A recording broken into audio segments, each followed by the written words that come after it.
శాసనసభ పక్ష నాయకులు మహేష్ రెడ్డి గారిని మాట్లాడాల్సిందే కోరుతా ఉన్నాను.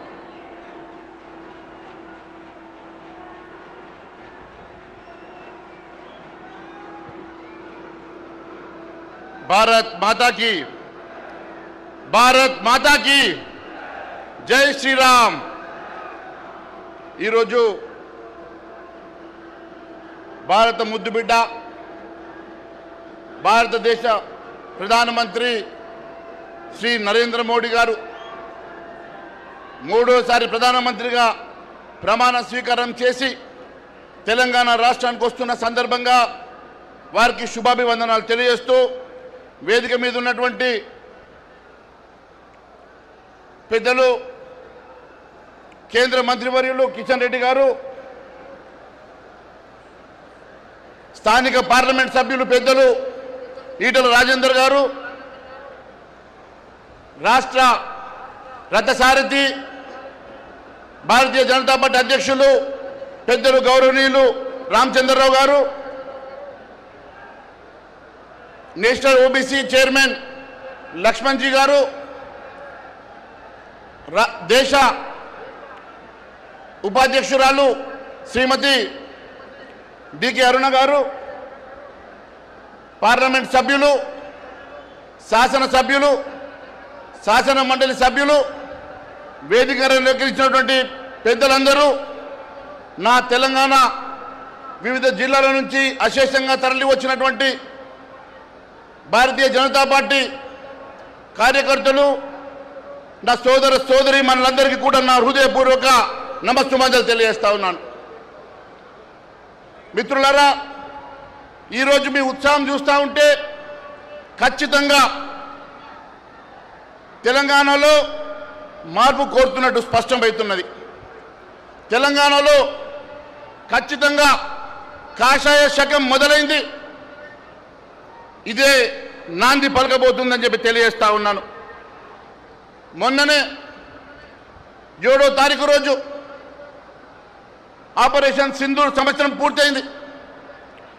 ఏ ఆపరేషన్ సింధూర్ అయితే పూర్తి చేసుకొని సంవత్సరమై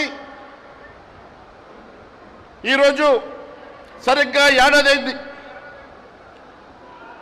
ఏడాది క్రితం మన ఆడపడుచుల సింధూరాన్ని తుడిచినటువంటి ఉగ్రవాదుల్ని గర్మే గుస్కే మారుంగాని పాకిస్తాన్ నడిబొద్దులో ఉన్నటువంటి ఉగ్రవాద స్థావరాల్ని ధ్వంసం చేసినటువంటి మహనీయుడు మన నరేంద్ర మోడీ గారు అని చెప్పి తెలియజేస్తా ఉన్నాను.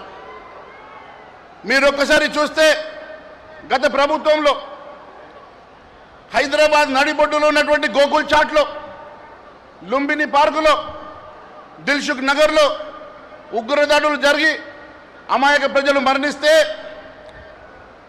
ముంబై నడిబొడ్డులో తాజ్లో జరిగిన ఉగ్రదాడి గతంలో జరిగితే చాతగాక చేతులు ముడుచుకున్నటువంటి ప్రభుత్వం గత కాంగ్రెస్ ప్రభుత్వం అయితే, ఈరోజు గర్మే గుస్కే మారుంగా అని చెప్పి పాకిస్తాన్ నడిబొడ్డులో స్థావరాన్ని ధ్వంసం చేసినటువంటి నరేంద్ర మోడీ గారు అని చెప్పి తెలియజేస్తా ఉన్నాను. ఇక్కడ బహుశా వాళ్ళు మర్చిపోయారేమో, ఇది ఇంకా కాంగ్రెస్ ప్రభుత్వం అనుకున్నారేమో, ఇది మోడీ యుగం. వాళ్ళు మర్చిపోయారు. మోడీ గారు సమాధానం మాటలతో కాదు, నిజాలతో చేశారు. నేను ఒకటి అడుగుతా ఉన్నా, ఈరోజు మన ఆడపడుచుల సింధూరాన్ని తుడిచడానికి ప్రయత్నం చేస్తే घर में घुस के मारेंगे అని చెప్పినటువంటి నరేంద్ర మోడీ గారు ये भारत वो भारत नहीं, ये नया भारत है, ये नरेंद्र मोदी का भारत है అని చెప్పి నిరూపించిన సంగతిని నేను గుర్తు చేస్తా ఉన్నా. బెంగాల్లో చూసాం, భారతీయ జనతా పార్టీ నాయకులతో నిర్మాణమైనటువంటి పార్టీ కాదు.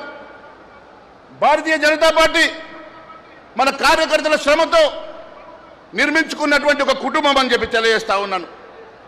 శ్యామ్ ప్రసాద్ ముఖర్జీ గారి ఆశయాలను నరేంద్ర మోడీ గారి స్ఫూర్తితో మొన్ననే పశ్చిమ బెంగాల్లో కాషాయ జెండా ఎగరేసి నేరుగా నరేంద్ర మోడీ గారు తెలంగాణకు వస్తున్న సందర్భంగా స్వాగతం పలకడానికి లక్షలాదిగా వచ్చినటువంటి నా భారతీయ జనతా పార్టీ మిత్రులకు సోదర సోదరీమణులకు మరొకసారి ధన్యవాదాలు తెలియజేస్తా ఉన్నా.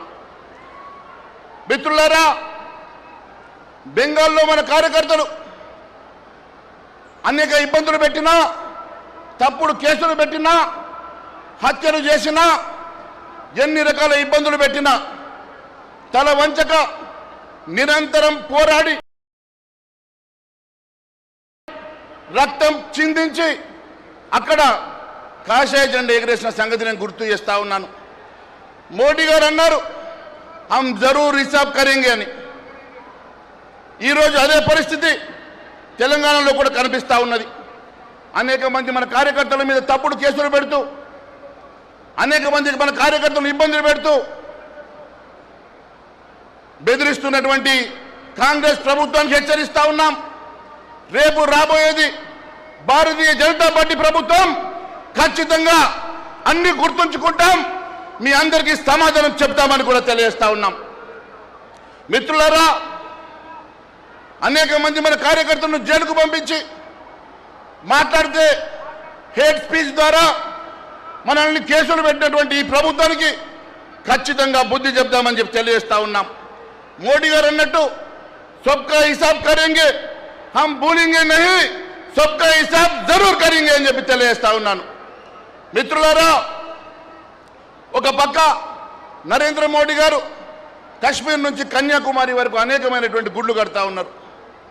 మొన్ననే చూసాం కాశీ లోపల కారిడార్ని నిర్మించిన సంగతి. మొన్ననే చూసాం అయోధ్యలో శ్రీరామ మందిరాన్ని నిర్మాణం చేసి, అనేక మందిరాలు ఒకవైపు నిర్మాణం చేస్తూ తెలంగాణలో రామప్ప గుడికి యునెస్కో స్టేటస్ ఇప్పించడమే కాదు, తెలంగాణలో 1000 స్తంభాల గుడికి 40 కోట్ల రూపాయలతో పునరుద్ధరణ చేస్తూ గుళ్లను, సంస్కృతిని, సాంప్రదాయాన్ని కాపాడుతూ ఉంటే తెలంగాణలో మాత్రం ఇప్పటికి 27 నెలల్లో 13 గుళ్లను కూల్చినటువంటి ఈ కిరాచక ప్రభుత్వం నిన్నక మొన్న వరంగల్ జిల్లాలో పురాతనమైన 800 సంవత్సరాల శివాలయాన్ని నేలమట్టం చేసి మేము రజాకర్ల వారసులమని చెప్పే ప్రయత్నం చేస్తూ ఉన్నారు. నేను అడుగుతా ఉన్నాను, ఈరోజు ఈ రాష్ట్రంలో ఉన్నది కాంగ్రెస్ పాలన, ముస్లిం లీగ్ అని చెప్పి అడుగుతా ఉన్నా. వీళ్ళు గజనీ, బాబర్, ఔరంగజేబ్ వారసులని వారి అడుగుజాడలో నడుస్తున్నట్టుగానే రేవంత్ రెడ్డి నడిపిస్తున్నాడు. ఇటీవల కొందరు జై శ్రీరామ్ నినాదంతో మాట్లాడితే అన్నం పెడుతుందని అడుగుతున్నారు. నేను అంటా ఉన్నాను, ఈ దేశంలో జై శ్రీరామ్ అంటే తప్ప, ఈ దేశంలో జై శ్రీరామ్ అనకూడదా? నేను అడుగుతా ఉన్నా. బీబీజీ రామ్జీ 105 రోజులు పేదవారికి అన్నం పెట్టే పనితనాన్ని కనిపిస్తే దాన్ని కూడా వ్యతిరేకిస్తా ఉన్నారు, రాముడి పేరుందని. వాజ్పేయి గారు అన్నారు आप बीजेपी से लड़िए लेकिन राम की से मत लड़िए అని. నేను అంటా ఉన్నాను, ఈరోజు శ్రీరామ్ అనేవాళ్ళు క్రిమినల్స్ అని చెప్పినటువంటి మమతా బెనర్జీ పరిస్థితి ఏమైంది? సనాతన ధర్మాన్ని కించపరిచిన స్టాలిన్ పరిస్థితి ఏమైంది? హిందుగాళ్ళు బంధుగాళ్ళన్న కేసీఆర్ పరిస్థితి ఏమైందో మనం కల్లారా చూసాం. అదే పరిస్థితి హిందువుల మీద, హైందవుల మీద దాడి చేసిన ఏ పార్టీ కూడా మనుగడ సాగదని చెప్పి మరొకసారి తెలియజేస్తా ఉన్నాను. అంతేకాదు, మేము శ్రీరామని, జై శ్రీరామ్ అని బరాబర్ అంటాం. అందామా? జై శ్రీరామ్, జై శ్రీరామ్. ఈరోజు ఈ తెలంగాణ ప్రభుత్వం కేవలం ఢిల్లీకి బానిసలుగా మారి మూటలు మోయడానికి మాత్రమే ఉన్నది. తెలంగాణ కేవలం ఏటీఎంగా మారింది తప్ప తెలంగాణలో ఇక్కడ సంక్షేమ కార్యక్రమాల కోసం, పేదవారి కోసం మాత్రం ఈ ప్రభుత్వం పనిచేస్తలేదని చెప్పి తెలియజేస్తా ఉన్నాను. నాడు రజాకర్లతో వారి అరాచకాలను ఎదిరించినటువంటి గడ్డ ఇది. ఖచ్చితంగా తెలంగాణలో మీ అరాచకాలను చూస్తున్నాం, ఎదిరిస్తాం, ఇక్కడ కాషాయ జెండా ఎగరేసి తీరుతామని చెప్పి తెలియజేస్తా ఉన్నాను. ఈరోజు కేంద్రం అనేక లక్షల కోట్ల రూపాయలు నిధులు ఇస్తూ ఉంటే కేంద్రం ఏమిచ్చిందని చెప్తా ఉన్నారు. ఇప్పటి వరకు 12 లక్షల కోట్ల రూపాయలు ఇచ్చి ఈ రాష్ట్రాన్ని ఆదుకోవడమే కాదు, ఈరోజు నరేంద్ర మోడీ గారు కూడా ఈ రాష్ట్రానికి 9,400 కోట్లతో వచ్చారు. ఎప్పుడు కూడా తెలంగాణ రాష్ట్రం అంటే అభిమానం, ప్రేమతోటి ఈ ప్రాంతాన్ని ఎప్పుడు ఆదరిస్తున్నటువంటి నరేంద్ర మోడీ గారు ఒక్కటొక్కటిగా మజ్లిస్కి అంటగట్టేటువంటి పరిస్థితి. ఈరోజు జిహెచ్ఎంసీని 3 ముక్కలు చేస్తున్నారు. జిహెచ్ఎంసీ అంటే గ్రేటర్ హైదరాబాద్ మున్సిపల్ కార్పొరేషన్ని గ్రేటర్ హైదరాబాద్ మజ్లిస్కి కాంగ్రెస్కి పంచుకునే విధంగా ముక్కలాట చేసి 3 ముక్కలు చేస్తూ ఉన్నారు. నేను చెప్తా ఉన్నాను, మొన్నటికి మొన్న రిజర్వేషన్లు వ్యతిరేకించి ఎస్సీ ఎస్టీ బీసీలను అన్యాయం చేశారు. మొన్నటికి మొన్న రిజర్వేషన్లను అడ్డుకొని ఎస్సీ ఎస్టీలకు పెరిగేటువంటి సీట్లను అడ్డుకున్నటువంటి మహిళా రిజర్వేషన్ అడ్డుకున్నటువంటి దుర్మార్గులు ఈ ఇండియా కూటమి అని చెప్పి నేను తెలియజేస్తా ఉన్నాను. మిత్రులారా, మొన్నటికి మొన్న సర్ ద్వారా ఈ దేశంలో 5 కోట్ల ఓట్లను సరిచేస్తే అది కూడా వారికి మరి నచ్చడం లేదు. ఈ రాష్ట్రంలో ఎన్సీఆర్బీ చెప్పినటువంటి క్రైమ్ విషయం చెప్తాను. సైబర్ నేరాల్లో ఈ రాష్ట్రం నంబర్ 1 ఉన్నది. ఈరోజు ఈ రాష్ట్రంలో మహిళలకు రక్షణ లేదు. 2024 ప్రకారం 25,000 మంది మహిళల మీద అత్యాచారాలు జరిగినట్టు పోలీసు రికార్డులు చెప్తా ఉన్నాయి. అంతేకాదు ఆత్మహత్యలలో ఈ రాష్ట్రం దేశంలో 2వ స్థానంలో ఉన్నది. రైతులను ఆదుకోకుండా అన్ని రకాలుగా రైతుల్ని ఇబ్బంది పెట్టేటువంటి ప్రభుత్వం. జొన్నల కొనుగోలు కేంద్రాలు లేవు, ఈరోజు శనగలకు లేవు, సన్ఫ్లవర్కి లేదు, మొక్కజొన్నలు మరి ఇప్పటికీ వడ్ల కోసం కూడా సంచులు లేవు, ట్రాన్స్పోర్ట్ లేదు, అన్ని రకాలుగా ఇబ్బంది పెడుతున్నటువంటి ప్రభుత్వం, రైతులను పూర్తిగా నాశనం చేస్తున్నటువంటి ప్రభుత్వానికి ఖచ్చితంగా బుద్ధి చెప్తామని తెలియజేస్తా ఉన్నాను. కొందరు పొత్తున్నదని బీజేపీ తోటి పొత్తుంటుందని చెప్తా ఉన్నారు. పొత్తులు గిత్తులు ఉండవు. ఖచ్చితంగా భారతీయ జనతా పార్టీ ఈ రాష్ట్రంలో అధికారంలోకి వస్తుంది. ఖచ్చితంగా ఈ రాష్ట్రంలో కాషాయ జెండా ఎగురుతుందని తెలియజేస్తా ఉన్నాను. చివరిగా మిత్రులారా, కుటుంబ పాలన దేశంలో అంతరించిపోతున్నది. కాషాయ సూర్యుడు ఉదయిస్తా ఉన్నాడు. బ్రహ్మపుత్రం నుంచి బంగాళాఖాతం వరకు కాషాయ తుఫాన్ వస్తుంది. అశ్వమేధ యాగం మొదలైంది. నా కార్యకర్తలకు ఒకటే పిలిపిస్తున్నా, నిద్రపోకండి, మేల్కోండి, గడప గడపకు వెళ్ళండి, బెంగాల్ అస్సాం రికార్డులను తిరగరాద్దాం. మీ వెంట మేమున్నాం, ఖచ్చితంగా మిమ్మల్ని ఆదుకుంటాం. అబ్కి బార్ మోడీ సర్కార్, అబ్కి బార్ మోడీ సర్కార్, అబ్కి బార్. ఇప్పుడు बंगाल के बाद तेलंगाना में बीजेपी सरकार, तेलंगाना में बंगाल के बाद तेलंगाना में बंगाल के बाद तेलंगाना में ये नया भारत है, ये नरेंद्र मोदी का भारत है.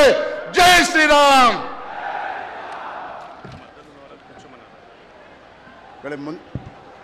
డాయస్కు ముందున్నటువంటి ఎన్క్లోజర్లో అక్కడ ఉన్నటువంటి వాలంటీర్స్ను మరి పోలీసు వారిని కోరుతా ఉన్నాను, అలాగే అలో చేయవలసి కోరుతా ఉన్నాను.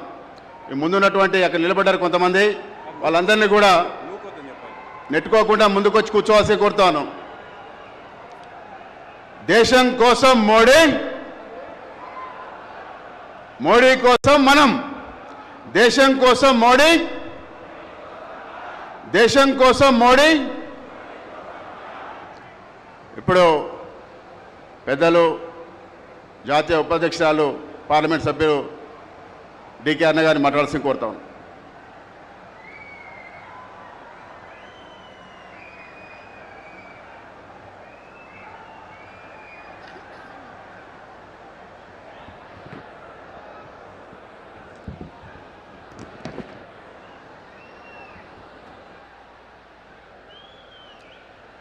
వేదిక మీద ఉన్నటువంటి పెద్దలకు, రాష్ట్ర అధ్యక్షులు డాక్టర్ రామచంద్రరావు గారికి, కేంద్ర మంత్రివర్యులు కిషన్ రెడ్డి గారికి, జాతీయ ఓబీసీ మోర్చా అధ్యక్షులు రాజ్యసభ సభ్యులు డాక్టర్ లక్ష్మణ్ గారికి,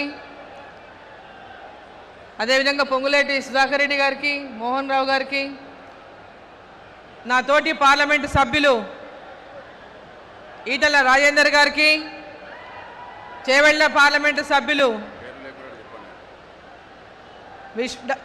కొండా విశ్వేశ్వరరెడ్డి గారికి, ఆదిలాబాద్ పార్లమెంట్ సభ్యులు నాగేష్ గారికి, నిజామాబాద్ పార్లమెంట్ సభ్యులు అరవింద్ గారికి, అదేవిధంగా వేదికమైనటువంటి శాసనసభ్యులకు అందరికీ, శాసన మండలి సభ్యులకు, వేదికమైనటువంటి ఇతర సీనియర్ నాయకులకు,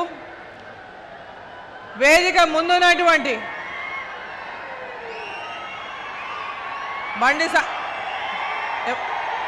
సహాయ మంత్రి బండి సంజయ్ గారికి,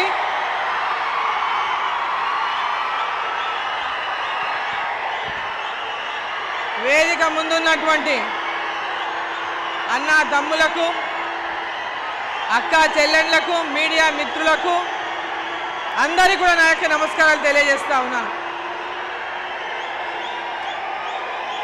ఈరోజు మన యశస్వి ప్రధానమంత్రి గౌరవనీయులు నరేంద్ర మోదీ గారు తెలంగాణ గడ్డ మీద మొన్న జరిగిన 5 రాష్ట్రాల్లో, మొన్న ఎన్నికలు జరిగిన 5 రాష్ట్రాల్లో 3 రాష్ట్రాల్లో విజయం సాధించి ప్రముఖంగా పశ్చిమ బెంగాల్లో